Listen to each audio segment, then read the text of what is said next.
በስመ አብ ወወልድ ወመንፈስ ቅዱስ አሃዱ አምላክ አሜን።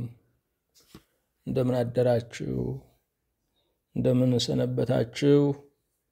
ምህረቱ ብዙ የሚሆን በቸርነቱ ይህንን ጊዜ የሰጠን የማዳን የፍቅር የነጻነትና የተስፋ አምላክ እግዚአብሔር ስሙ የተመሰገነ ይሁን።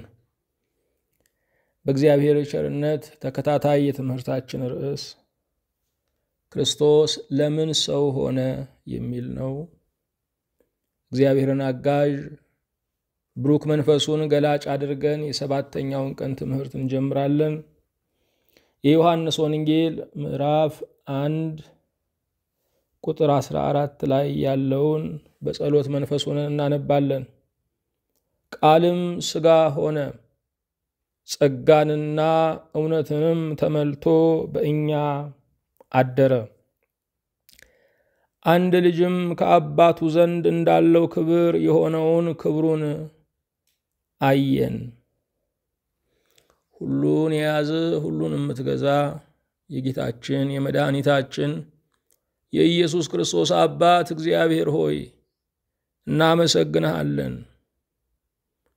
ማንነትህን ህልውናህን ስምህን ለእኛ የገለጠህ እግዚአብሔር በመስጠት ብሩክ ነህ፣ በማሰብ ብሩክ ነህ፣ በመጎብኘትም ብሩክ ነህ፣ በማዳንም ብሩክ ነህ፣ በመምራትም ብሩክ ነህ።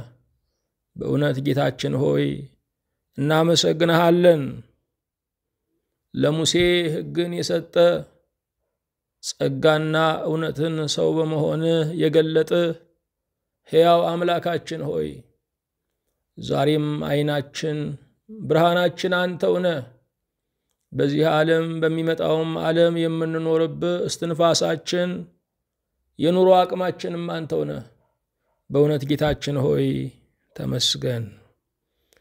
ሁሉ እንዳልከው የሚሆንልህ የተናገርከውም የሚሰምርልህ ሺህ ዘመናትን በቃልህ የምትገዛ ትንቢትንና ተስፋን የምትሰጥ ልትፈጽመውም የምትተጋ ኃያል ጌታ የቤታችን ክብር ሆይ በእውነት እናመሰግንሃለን። ሕይወታችንን ያጣፈጥከው ውሃውን ወይን አድርገህ የለወጥከው አንተ የቃና ዘገሊላው ተአምረኛ አምላክህነትህና ክብርህ በቅዱሳንህ ላይ ተገልጦ የሚኖረው እኛንም ከሞት ወደ ሕይወት ስላፈለስከን ጨለማችንን ወስደህ ብርሃንህን ስለሰጠህን ጌታችን ሆይ እናመሰግንሃለን። ልጆች ተብለን እንድንጠራ አንተ የእግዚአብሔር ልጅ የሰው ልጅ ስለሆንክ ወደ ታች ዝቅ ብለህ ወደ ላይ ከፍ ስላደረግከን ማዕረጋችን፣ ኒሻናችን፣ ክብራችን፣ ንግስናችን፣ የክህነት መንግስታችንም አንተው ስለሆንክ በእውነት እናመሰግንሃለን።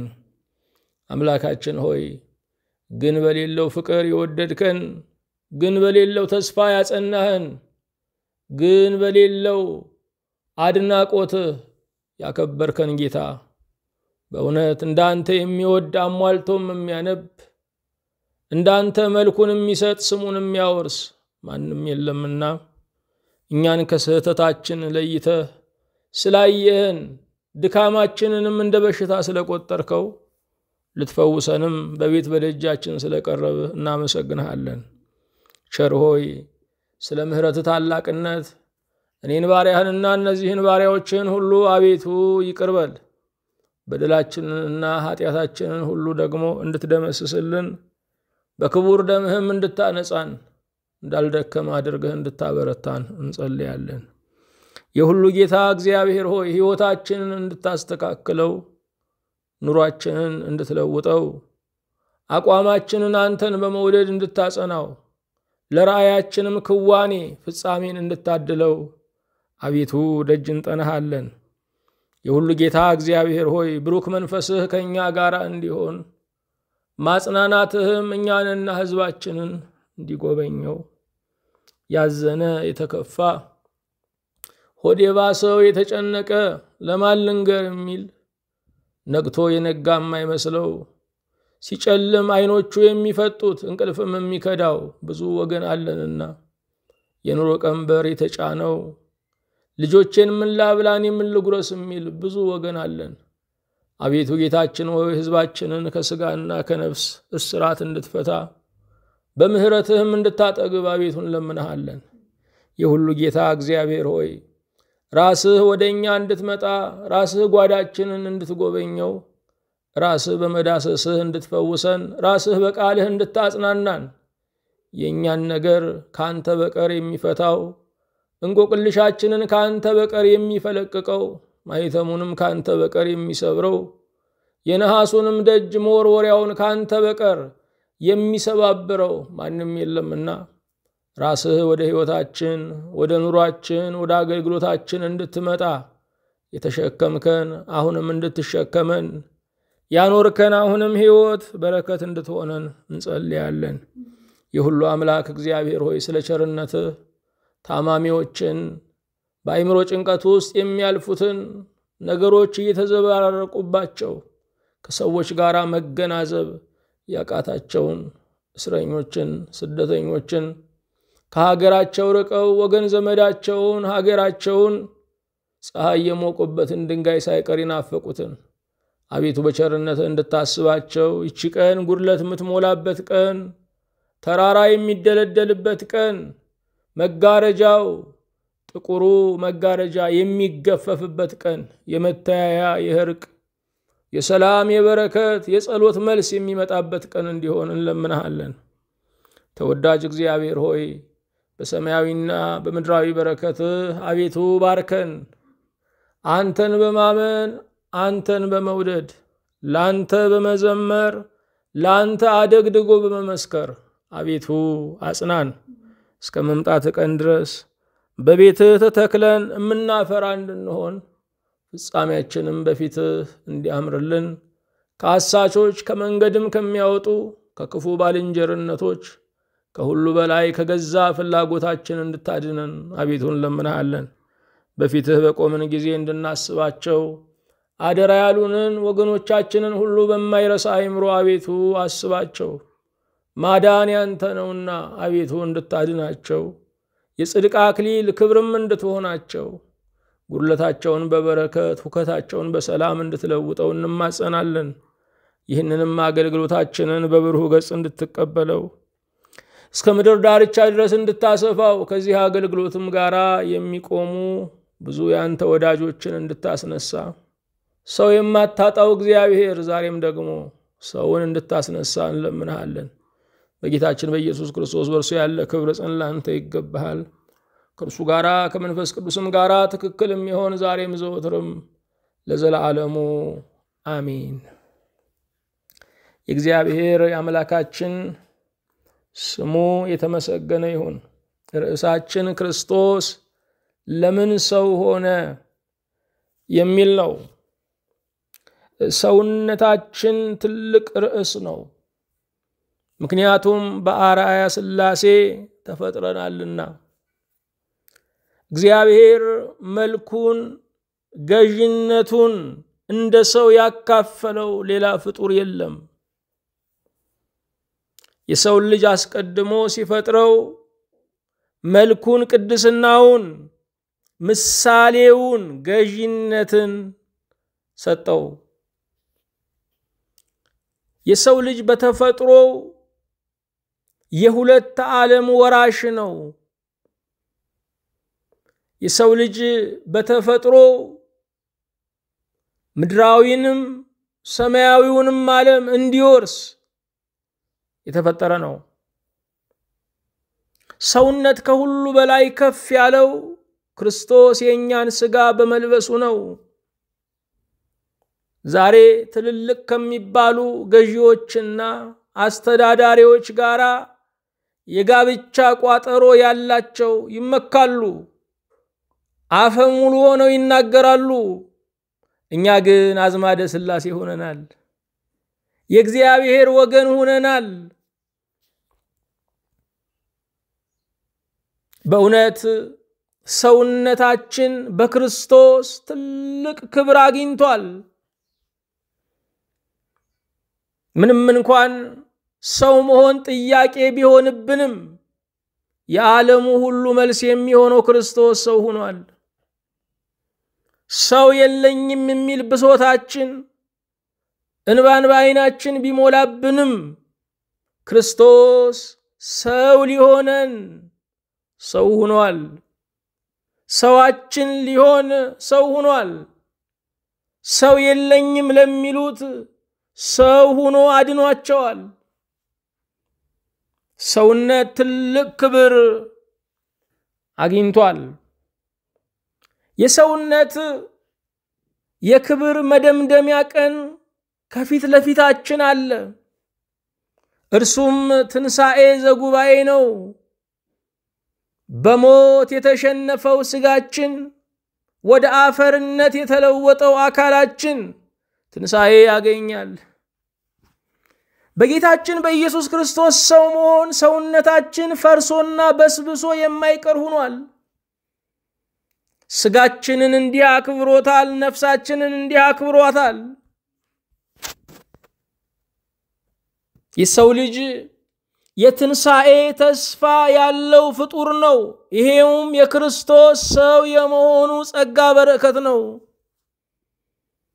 የሰው ልጅ በራሱ ይወድቃል፣ በእግዚአብሔር ይነሳል። ሰው አይወድቅም ተብሎ ሊነገርለት እስከማይችል ድረስ ደካማ ሆኗል። ወድቆ እንደማይቀር ግን ትንሣኤ ልቡና ዛሬ፣ ትንሣኤ ሥጋ በምጽአት ጸጋ ሆኖ ተሰጥቶታል። ትንሣኤ ልቡናን በንስሐ ትንሣኤ ሥጋን በስልጣነ ክርስቶስ እናገኛለን። የሰው ልጅ ትንሣኤ ያለው ፍጡር ነው። በወደቀበት የማይቀር ፍጡር ነው። ሞት ተነግሮለት የማይቀር ፍጡር ነው። ጌታችን ኢየሱስ ክርስቶስ በትንሣኤው ትንሣኤያችንን አረጋግጧል። ሞታችንን በሞቱ የወሰደው ትንሣኤውን በጸጋው አካፍሎናል። ለኃጢአት ሙተን ለጽድቅ እንድንኖር ጌታችን ኢየሱስ ክርስቶስ የዓርብ መከረኛ የትንሣኤ ብርሃናዊ ጌታ ሆኗል።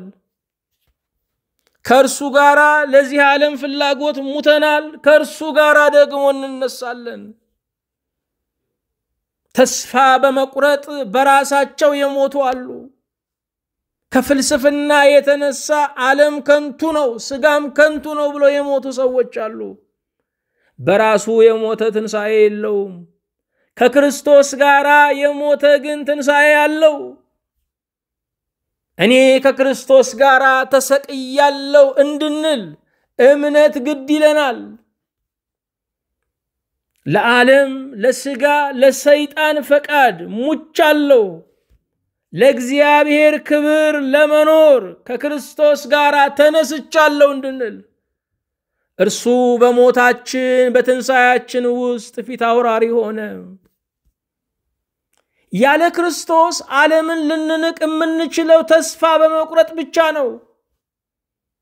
ያኛውን ዓለም በማየት ይህንን ዓለም ግን የምንንቀው በክርስቶስ በወልደ እግዚአብሔር በማመን ብቻ ነው። ኢየሱስ ክርስቶስ ሁሉን ያስንቃል፣ ራስን ያስክዳል። መስቀልን ለመሸከም ትከሻን ዝቅ እንድናደርግ ይጋብዘናል። የእግዚአብሔር ሰዎች ከክርስቶስ የተነሳ ጀርባቸው በጅራፍ ሲላጥ፣ ደማቸው እንደ ጅረት ሲፈስ፣ ወርቀ ዘቦ ካባ እንደ ተሸለሙ ያህል ደስታ ይሰማቸው ነበረ። ያለ ክርስቶስ ከመክበር ለክርስቶስ መዋረድን እንደ ትልቅ ዋጋ ተመልክተዋል። አማኝ የሚባልም ዋጋውን የሚያውቅ ነው። አማኝ የሚባልም ዋጋዬ ክርስቶስ ነው ብሎ ዓለምን የሚንቅ ነው። ይቺ ዓለም ያከበረችውንም አዋርዳለች፣ ያዋረደችውንም ስም ሰጥታለች። ዓለምን ቀድሞ የናቀ ግን ዓለም ስትንቀው አይደነቅም። በተስፋ በብስራት ስሜት በፍቅር ዓለምን መናቅ የሚቻለው የክርስቶስን ውበት ስናይ ብቻ ነው። የክርስቶስ ውበት የዓለምን ውበት ያስንቃል። ዘላለማዊ ውበት ጊዜያዊውን ውበት እንድንጥለው ያደርገናል።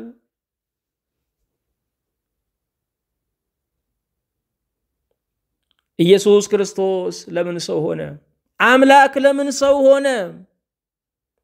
25ኛውን ባለፈው ጊዜ አይተናል። 40 ነጥቦችን ምክንያቶችን ለመጥቀስ እየገሰገስን ያለነው ጌታችን ኢየሱስ ክርስቶስ ጠበኞችን ሊያስታርቅ ሰው ሆነ ብለናል። ጠበኞቹ እነማን ናቸው? አንደኛ ሕዝብና አሕዛብ፣ ሁለተኛ ነፍስና ሥጋ፣ ሶስተኛ ሰውና መላእክት፣ አራተኛ ሰማይና ምድር፣ አምስተኛ ሰውና እግዚአብሔር ናቸው። እነዚህ ሁሉ የታረቁት የተገናኙት በክርስቶስ ነው። ራሱ ተበዳዩ ካሳ ሊሆን ወደዚህ ዓለም መጣ። ራሱ ተበዳዩ ራሱ ክሶ ራሱ ሊታረቀን ወደዚህ ዓለም መጣ። በርቀት ሆኖ በመንበሩ ሆኖ ሳይሆን በእኛ ዓለም በእኛ ማንነት ተገኝቶ ሊያድነን መጣ። የተለያየ ሁሉ በክርስቶስ ተገናኘ። የተጣላ ሁሉ በክርስቶስ ተገናኘ። ሰው ከራሱ ጋር ተጣልቶ ነበረ። በክርስቶስ ሰው መሆን ነፍስና ሥጋው ታረቀ። ነፍስና ሥጋችን ጠበኞች ሲሆኑ የትግሉ ሜዳ የገዛ ማንነታችን ነው የሚሆነው። ሰው ልቡና ልቡ ሲጣላ በምድር ላይ ከሚያስተናግዳቸው ታላላቅ ስቃዮች የመጀመሪያው ነው። ሆዱና ሆዱ ሲጣላ፣ ልቡና ልቡ ሲጣላ፣ ነፍስና ሥጋው ሲጣላ ሙግቱ ሊገለጽ የማይችል ነው። ከራሳችን ጋር ስንጣላም የምንታረቀው በእርሱ ነው። በክርስቶስ በጌታችን ሰማይና ምድር ታረቁ። ሰማይና ምድር ምድራውያንና ሰማያውያን ተጣልተው ነበረ። በክርስቶስ ታረቁ። መላእክት እጅግ ወዳጆቻችን ነበሩ። ጌታ ሲጣላ ሎሌ መጣላቱ ግድ ነው። የኢትዮጵያ መንግስት ሲጣላ የኢትዮጵያ ወታደር አብሮ ይጣላል። ይሄ ተፈጥሯዊ ነው። ጌታ እግዚአብሔር ቢጣላን ቅዱሳን መላእክቱም ተጣልተውን ነበረ። ጌታ እግዚአብሔር ቢታረቀን ቅዱሳን መላእክቱም ታረቁን። በጌታችን በኢየሱስ ክርስቶስ ሰውና መላእክት ታረቁ። በልደቱ አብረው ዘመሩ። መላእክትና እረኞች ሰማያውያንና ምድራውያን በአንድነት ዘመሩ። ቤተልሔም ጽርሐ አርያም ሆነች። ቤተልሔም መንበረ መንግስት ሆነች። ቤተልሔም መንበረ ጸባኦት ሆነች። ቤተልሔም መንበረ ሥላሴ ሆነች። ከምስጋናው ሳይጓደል ወደ ምድር ወረደ። በምድር ላይ ሲወለድ በላይ የሥላሴ አካል አልተጨመረም፣ አራት አልሆነም። ከላይ ሳይጨምር ከስር ተወለደ። ከላይ ሳይጎድል ወደ ምድር ወረደ። ወደ ምድር በመውረዱም የሥላሴ አካል ወደ ሁለትነት አላነሰም። የጌታችን የኢየሱስ ክርስቶስ ሰው መሆን እጅግ ድንቅ ነው። መላእክትን ሁሉ ያስገረመ ነው። ከመንበሩ ሳይታጣ በበረት ተጥሏል። ምልአቱን ሳይለቅ በማርያም እቅፍ ውስጥ ተወስኗል። ዓለምን እየመገበ የእናቱን ድንግልናዊ ወተት ይለምናል። የጌታችን የኢየሱስ ክርስቶስ ሰው መሆን በእኛ ትንሽ አይምሮ ተመርምሮ የሚደረስበት ተተርኮ በታካች አንደበታችን የሚፈጸም አይደለም። አዎ በሱ ሰው መሆን ሰማይና ምድር ታረቁ። በሱ ሰው መሆን የመንግስተ ሰማያት ደጃፍ የገነት በር ተከፈተ። በሱ ሰው መሆን ስጋችን ተቀደሰ። አዳም ሆይ አፈር ነህና ወደ አፈር ትመለሳለህ ተብሎ በመሬት አይደለም ከመሬት በታች የተፈረደበት ስጋችን ከመናብርትና ከስልጣናት ከአለቆችና ከኃይላት በላይ በስላሴ ዙፋን ተቀመጠ። ሃይማኖታችን ኦርቶዶክስ ተዋህዶ ነው የምንለው ባጭር ቃል ኢየሱስ ክርስቶስ ነው ማለታችን ነው። ኦርቶዶክስ የሚለው ቃል የመጣው ኦርቶዶክስ የሚለው ቃል ለእምነታችን መጠሪያ የሆነው አርዮስ ወልድ ፍጡር ነው ብሎ በተነሳ ጊዜ ወልድ የባህሪ አምላክ ነው፣ እሱ አምላክ ካልሆነ ድህነት ሊፈጸም አይችልም፣ መዳን በፍጡር ሳይሆን በፈጣሪ ነውና ብለው ሃይማኖታቸውን ኦርቶዶክስ አሉ። ተዋህዶ የሚለውም ይህንን ነው። ንስጥሮስ ክርስቶስን ወደ ሁለት አካልነት ወደ ሁለት ባህሪ ከፈለው። አይ ክርስቶስ አንድ አካል ነው፣ አንድ ባህሪ ነው፣ እምነታችን ተዋህዶ ነው ብለው በ431 ዓመተ ምህረት ሰየሙ። ስለዚህ ኦርቶዶክስ ተዋህዶ ማለት ኢየሱስ ክርስቶስ ማለት ነው። ምስጢሩ ይሄው ነው። ትምህርቱ ይሄው ነው። ከአባቶች የተቀበልነው ይሄው ነው። ቤተክርስቲያንም የተመሰረተችበት እውነት ይሄው ነው። ክርስቶስ ለምን ሰው ሆነ? ህዝብና አሕዛብን ሊያስታርቅ ሰው ሆነ። አይሁድና አሕዛብ አይሁድና የተቀረው ዓለም ተለያይቶ በሚታይና በማይታይ ግንብ ተወስኖ ይኖር ነበር።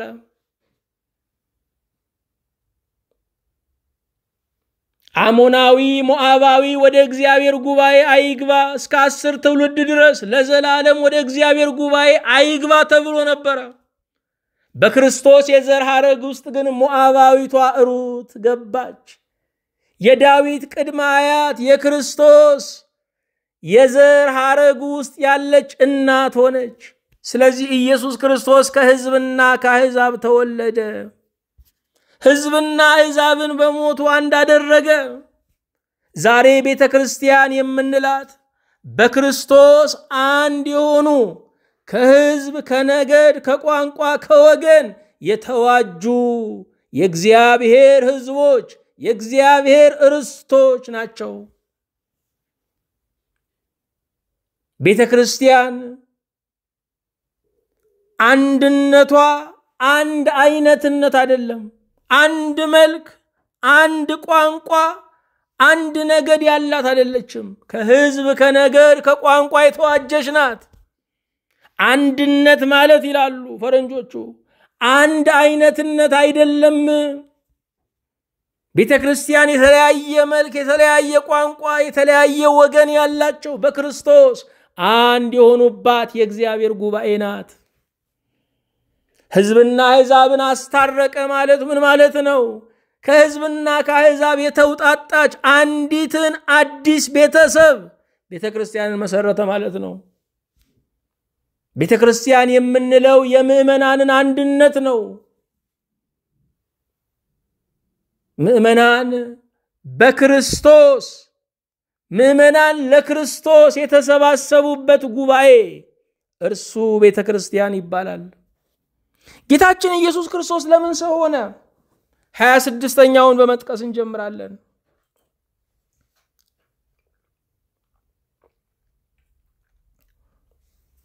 ሶስቱን ወገኖች ሊያድን ሰው ሆነ።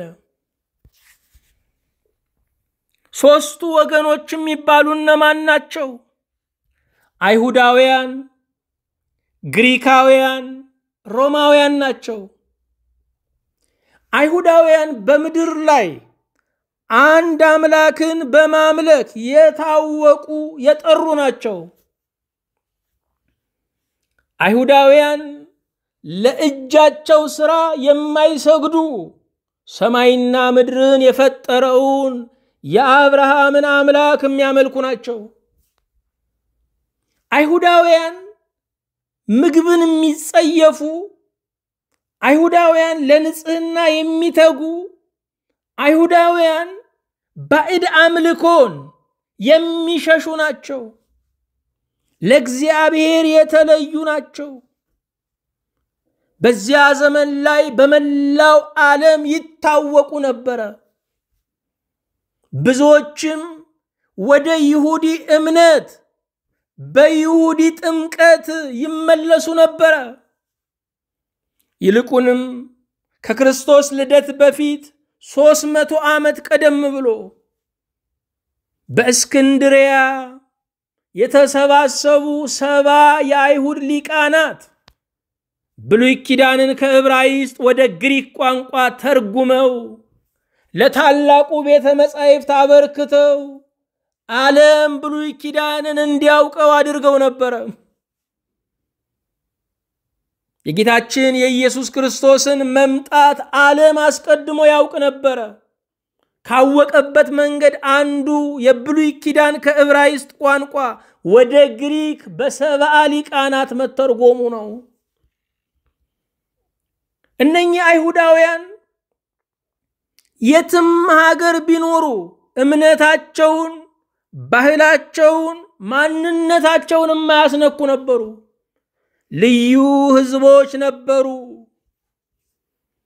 አይሁዳውያን በብዙ ነገር እግዚአብሔርን ሊበድሉ ይችላሉ። በአምልኮቱ ግን ላለመበደል ይጠነቀቁ ነበር። ማንኛውም አይሁዳዊ ከዓለም ዳርቻ ኑሮውን ቢመሰርት በዓመት 3 ጊዜ ኢየሩሳሌም ተገኝቶ በዚያች መቅደስ ላይ ለእግዚአብሔር ይሰዋ ነበር። እግዚአብሔርን ዋጋ ከፍሎ ያመለከ ወገን ነው።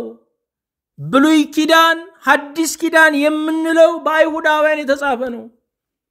ምናልባት ከመላው መጽሐፍ ቅዱስ ከአይሁድ ወገን ያልሆነ አንዱ የምንጠቅሰው ሉቃስን ነው።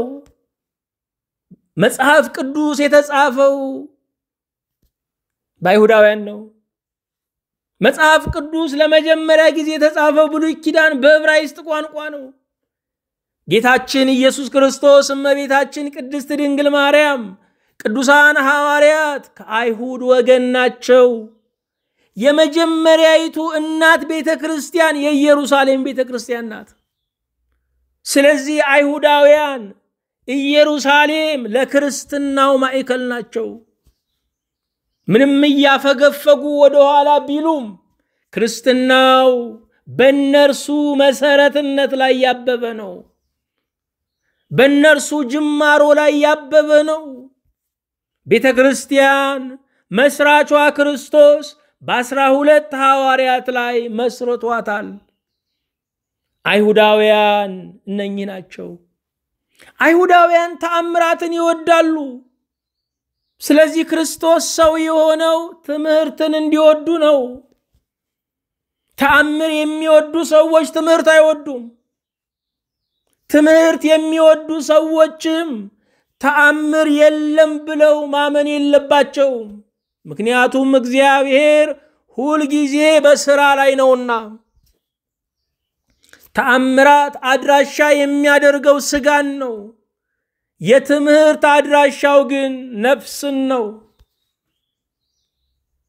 ከደዌ የተፈወሰ ስጋ በነፍስ ላይ ይፈወስ ይችላል።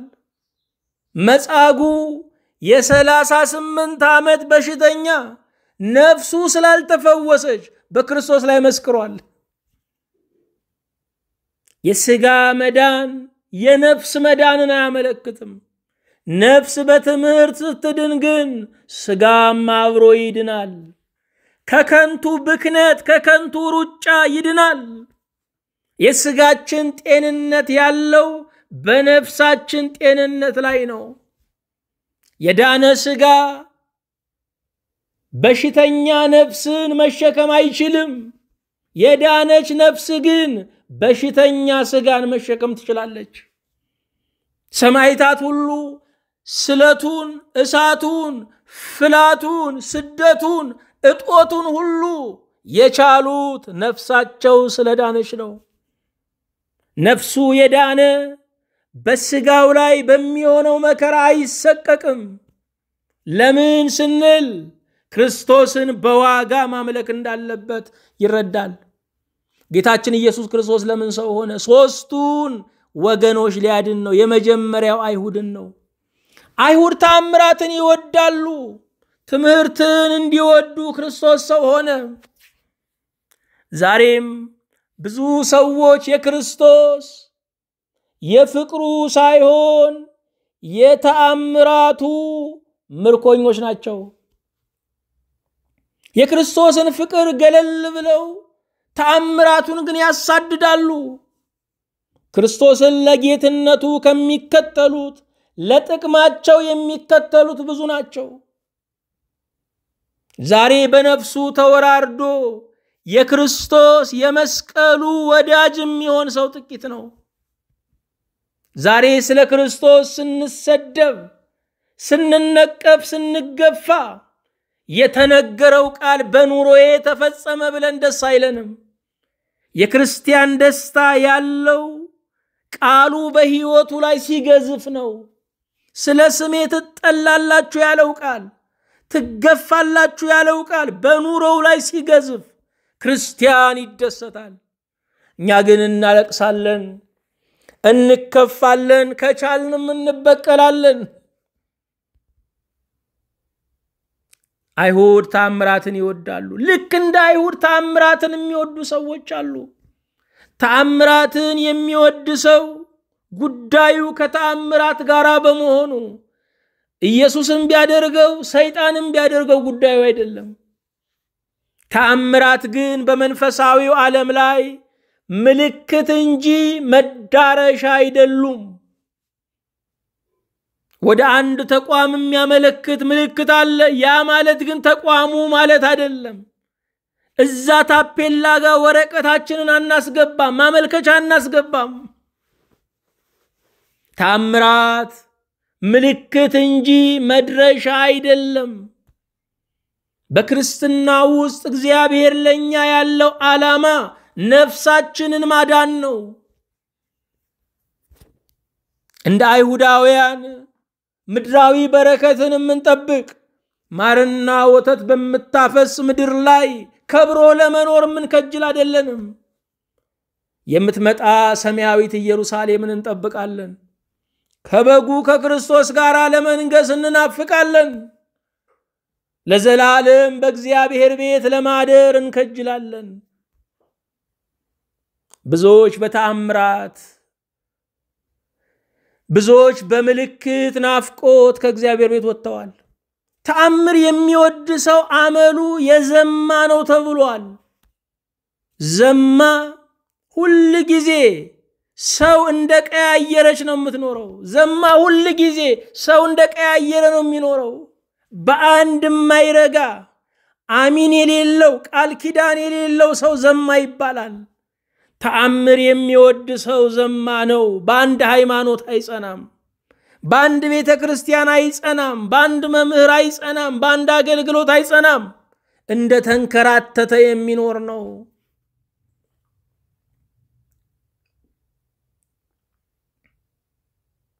ሁለት ቤት ያለው ልጅ እንኳን ኑሮ ሞቱም አያምርም። እዛ ነው ያደረው፣ እዛ ነው ሲባል መሃል ላይ አውሬ ይነጥቀዋል፣ መሃል ላይ መንገድ ይቀራል። ሁለት ቤት ያለው እንኳን ኑሮ ሞቱም ያማረ አይደለም። ተአምራትን የሚወዱ ሰዎች ብዙ ጎሬ ቆፍረው የሚኖሩ ሰዎች ናቸው። ዛሬ መንፈሳዊ ሽርሽር ያለን የሚመስለው የሰው ልጅ ሃይማኖቱን ለመቀየር ምንም የማይከብደው ዘመን ላይ ያለነው። የሰው ልጅ ዳግመኛ ሲመጣ በምድር ላይ እምነትን ያገኝ ይሆንን የተባለው ይሄው ነው። እምነትን አማኝን እንዳይመስላችሁ እምነትን ያገኘውን ወርቁ ሊጠፋ ይችላል ሚዛኑ እንዴት ይጠፋል ወርቁም ሚዛኑም በመጨረሻው ዘመን ሊጠፋ ይችላል ከሁሉ በላይ መጠንቀቅ ያለብን ለእምነታችን ነው ከሁሉ በላይ መጠንቀቅ ያለብን ለሃይማኖታችን ነው ዛሬ ትርኢትን እንደማየት ነው ብዙዎች ተአምራትን የሚያሳድዱት አስማትን እንደማየት ነው ብዙዎች ተአምራትን የሚያሳድዱት ስለዚህ የተአምራት ምርኮኞች ትምህርት አይወዱም ትምህርት ይሰጣል ሲባል የሚመጣ ሰው የለም የሚያደምጥ ሰው የለም ተአምራት የሚያደርጋል ከተባለ ግን እውነት ይሁን ውሸት ችግር የለበትም ህዝብ ይከማቻል ልብ አድርጉ ተአምራትን የሚያሳድድ ወገን አያድግም በስጋም አያድግም በነፍስም አያድግም ሁሉ ጊዜ ኑሮ የምኞት የክጀላ ኑሮ ነው የሚኖረው ተአምራት በእግዚአብሔር መንግስት ውስጥ አለ ነገር ግን መደበኛ ጸጋ አይደለም አስፈላጊ ሲሆን የሚደረግ ነው አንድ ጊዜ ነው ኤርትራ ባህር የተከፈለው አልተደገመም አንድ ጊዜ ነው ኢያሪኮ የፈራረሰው አንድ ጊዜ ነው ኢያሱ በገባኦን ፀሐይን ያቆመው አንድ ጊዜ ነው ለሕዝቅያስ ምልክት የተሰጠው የፀሐይ መዘግየት ተአምራት ቢደረግም በመቶ በ10 ዓመታቶች ልዩነትም ሊሆን ይችላል ነገር ግን አንድ ተአምር አለ እኛ መኖራችን አንድ ተአምር አለ ገቢና ወጪያችን ሳይመጣጠን በበረከት ማደራችን አንድ ተአምር አለ ሁሉ ወፈ ሰማይ በሰላም ወጥቶ መግባቱ ቆርሶ መጉረሱ ቀዶ መልበሱ ተአምር ነው ክርስቶስ ሰው የሆነው ሶስቱን ወገኖች ሊያድን ነው አይሁድ ተአምራትን ይወዳሉ ትምህርትን እንዲወዱ ነው ዛሬም ተአምራትን የምንወድ ካለን አይሁድን እየመሰልን ነው ሐዋርያትን ለመምሰል ትምህርትን መውደድ አለብን ሐዋርያት ተምረው የሚጠግቡ አልነበሩ መቤት ሲገቡ ተርጉምልን ይሉ ነበር ግሪካውያን ፍልስፍናን ያመልካሉና እምነትን እንዲይዙ ክርስቶስ ሆነ ግሪካውያን ከእስክንድር በኋላ በዓለም ላይ ያስፋፉት የኑሮ ዘይቤን ሄለናዊነትን የኑሮ ዘይቤን ፍልስፍናን የግሪክ ቋንቋን የግሪክ ባህልን ልቅነትን በዓለም ላይ አስፋፍተው ነበር ግሪካውያን ፍልስፍናን በጣም የሚናፍቁ በመሆናቸው አሪዮስፋጎስ በሚባለው አደባባይ ላይ ዕውቀት አለኝ ክስተት አለኝ የሚል ሰው ሁሉ ወጥቶ እንዲናገር ይፈቅዱ ነበር አሪዮስፋጎስ ከፍ ያለ አደባባይ ነው ግሪካውያንም ሽንኩርት ለመግዛት ልክ እንደሚወጣ ፍልስፍና ለመቃረም ይወጡ ነበር ያንዱን ፍልስፍና አንዱ ሲያፈርሰው እየተደነቁ ይውሉ ነበር ፍልስፍና በምድር ጀምሮ በምድር የሚያበቃ ነው ሃይማኖት ግን በሰማይ ጀምሮ በሰማይ የሚያበቃ ነው ፍልስፍና የሰው ግኝት ነው ሃይማኖት የእግዚአብሔር መገለጥ ነው ግሪካውያን ፍልስፍናን ያመልካሉ እምነትን እንዲከተሉ ክርስቶስ ሆነ ሮማውያን ደግሞ ራሳቸውን ያስመልካሉ ይሄ ብቻ አይደለም ባሪያ ይገዛሉ በሮማውያን ባህል ያገዛዝ ዘመን አንድ ባሪያ ለጌታው ከቤቱ ዕቃዎች አንዱ ነው ብርጭቆውን ቢሰብር ማንም ሰውን እንደማይጠይቀው ባሪያውን ቢገድልም ጌታው አይጠየቅም ነበር ስለዚህ ክርስቶስ ትሕትናን ሊያስተምራቸው የሰውን እኩልነት ሊያስተምራቸው ሰው ማለት ለእግዚአብሔር የሚገዛ እንጂ የሚመለክ አለመሆኑን ሊያስተምራቸው ክርስቶስ ሆነ ሮማውያን ቄሳሮች በየአውራጃ ከተማ ምስላቸውን አቁመው ቄሳር ጌታ ነው ብላችሁ ስገዱ የሚል አዋጅ ያስነግሩ ነበር። ለዚህ ነው በዛ ዘመን የነበሩ ክርስቲያኖች ቄሳር ጌታ ነው ብላችሁ ስገዱ ሲባሉ ኢየሱስ ጌታ ነው ብለው ይመሰክሩ ነበር። ዛሬ ኢየሱስ ጌታ ነው የሚለው ቋንቋ ምስክርነት አዳራሽ ለማድመቅ ስብከት የጠፋው ሰው ያንን ለመሸፈን የሚጠቀምበት ነው። ኢየሱስ ጌታ ነው ሲባል ግን ቄሳር ጌታ አይደለም ማለት ነውና አንገት ያስቀላ ነበር። አካልን ነደ እሳት ውስጥ ይከት ነበር። ክርስቲያኖች ሰምተነክረው እንደ ጧፍ ይለኮሱ የነበረው ኢየሱስ ጌታ ነው ብለው በመመስከራቸው ነው። ዛሬም ኢየሱስ ጌታ ነው ሲባል አዎ ጌትነቱ የማይጠረጠር ጌትነቱ የጊዜ ገደብ የሌለው ጌትነቱ ከማንም ያልተቸረው በመሆኑ ደስ ብሎን ልንሰማው ልንመሰክረው ይገባል። ዛሬኛ ኢትዮጵያውያን ትልቁ ችግራችን የኢየሱስን ጌትነት አለማመን አይደለም፣ ለጌትነቱ አለመገዛት ነው። ለጌትነቱ ራስን አሳልፎ አለመስጠት ነው። ትልቁ ችግራችን የህይወት ችግር ነው። ኢየሱስ ክርስቶስ ለምን ሰው ሆነ? ሶስቱን ወገኖች ሊያድን ሰው ሆነ። አይሁዳውያን ተአምራትን ይወዳሉና ትምህርትን እንዲወዱ፣ ግሪካውያን ፍልስፍናን ያመልካሉና እምነትን እንዲከተሉ፣ ሮማውያን ራሳቸውን ያስመልካሉና ክብርን ለእግዚአብሔር እንዲሰጡ፣ ባሪያ ይገዛሉና ትሁት እንዲሆኑ ክርስቶስ ሰው ሆነ። አዎ ዛሬም ትምህርትን መውደድ አለብን። ክርስቶስ ሰው የሆነው እኛ ትምህርትን እንድንወድ ነው። ለክርስቶስ ከተሰጡ ስሞች አንደኛው ምን ይመስላችኋል? ረቡኒ የሚል ነው። ረቢ የሚል ነው። መምህር ሆይ ማለት ነው። የኔታ እንላለን በአገራችን። አንድ ተማሪ መምህሩን የኔታ ነው የሚለው ምን ማለት መሰላችሁ? የኔ ጌታ ማለት ነው። ትልቅ አክብሮት ነው። ኢየሱስ ክርስቶስ በመምህር መልክ ተገልጧል። ኢየሱስ ክርስቶስ አስተማሪ ነው። ዕውቀትን መንፈሳዊ ብርሃንን ለዓለም የገለጠ ነው። አስተማሪ ብቻ ግን አይደለም፣ እርሱ ጌታም ነው፣ አምላክ ነው፣ ስግደትን ተቀባይ ነው፣ ከአብና ከመንፈስ ቅዱስ ጋር እኩል ነው።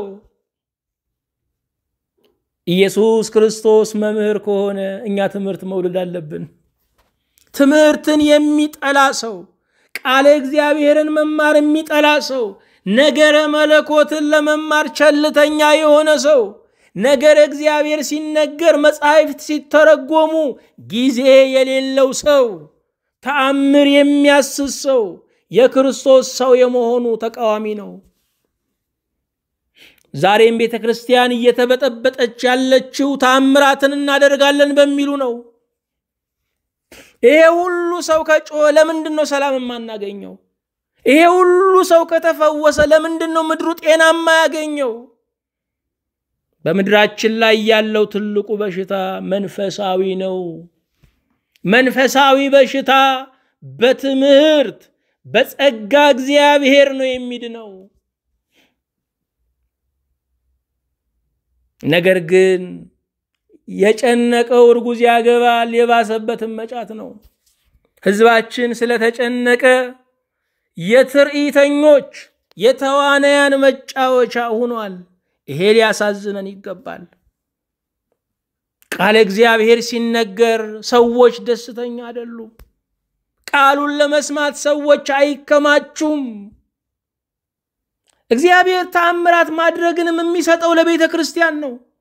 ተአምራት ማድረግ የአካሉ አንድ ክፍል እንጂ ብቻውን ቤተ ክርስቲያን የሚያስከፍት ብቻውን ተነጥሎ ሰውየው እንዲያገለግል የሚያደርግ አይደለም። የጸጋ ስጦታዎች እንደ አካል ክፍሎች ናቸው።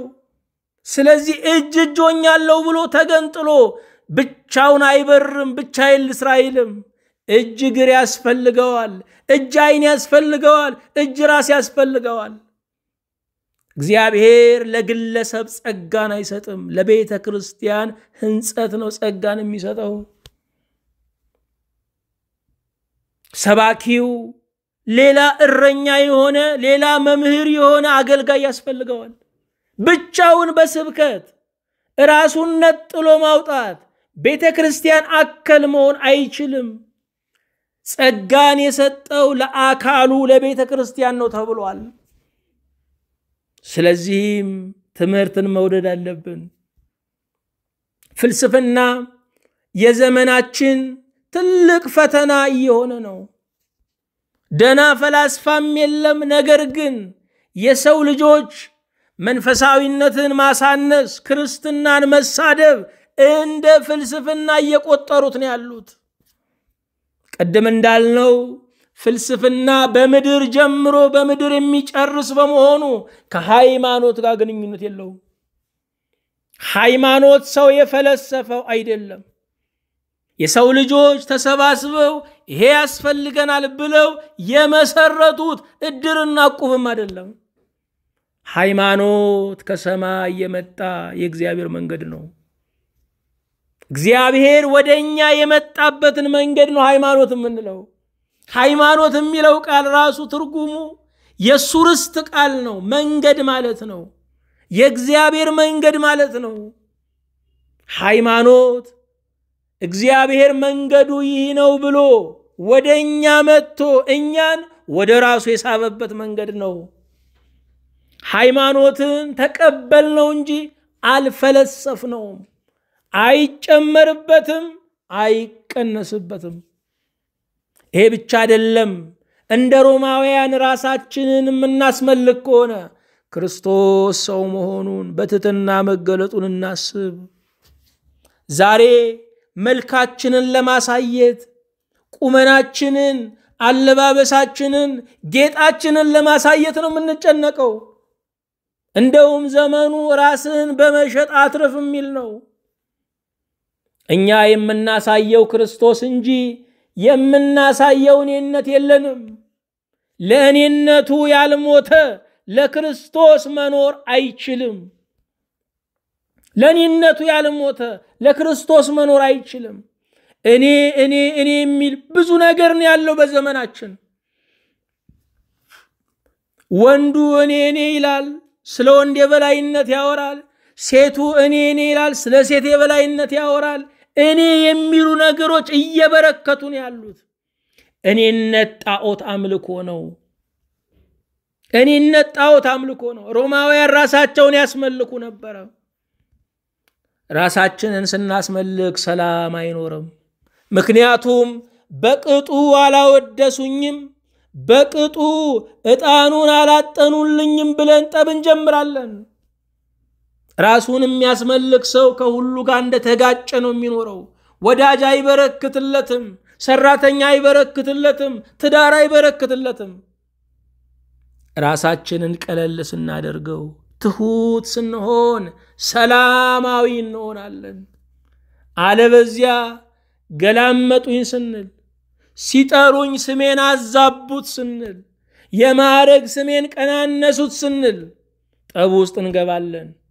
በማይድን ሕሊና ውስጥ እንኖራለን። ሮማውያን ራሳቸውን ያስመልኩ ነበር። ትሁት እንዲሆኑ ክርስቶስ ትሁት ሥጋን ለብሶ ወደ ምድር መጣ። ለአምላካችን ለእግዚአብሔር ምስጋና፣ ለእኛና ለሕዝባችን በረከት ይሁን።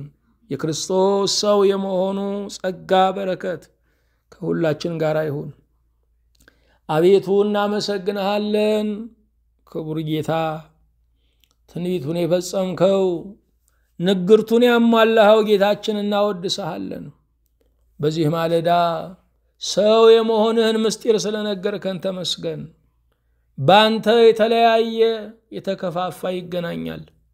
እባክህን ዛሬም በዘር በቋንቋ በወገን በጎሳ ተለያይቶ ያለውን ወገን በራስህ አንድ እንድታደርገው እንማጸናለን።